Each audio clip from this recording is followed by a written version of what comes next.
সম্পাদক রিয়াং লিচিলটাকে আমি অনুরোধ জানাচ্ছি আমাদের সামনে সংহতি বক্তব্য রাখবার জন্য। রিয়াং লিচিল।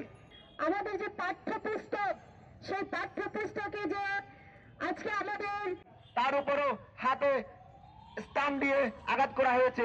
একই সাথে বহুত্ববাদিতাকে একটা মূল নীতি হিসাবে, প্লুরালিজম, অনেক মানুষের একটা দেশ, এবং একই দিনে আবার আমরা দেখব যে কিছু মানুষের উপরে আক্রমণ করা হচ্ছে, এবং যেখানে আমাদের সন্দেহ করার যথেষ্ট অবকাশ থাকে যে তারা কাদের মদদে এই ধরনের অন্যায় আক্রমণ করতে পারছেন।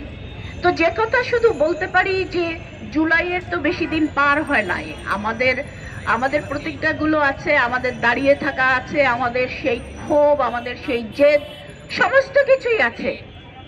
আমাদের স্বপ্নের যদি বাস্তবায়ন না হয় তাহলে আমাদের সেই জেদ আবার বেরিয়ে আসবে, আমাদের ক্ষোভ আবার বের হবে, এবং যারা বাস্তবায়ন হতে দিচ্ছেন না তাদের দিকেই সেই ক্ষোভ আবার যাবেই। এটা তো আর ঠেকানোর কোনো উপায় নাই।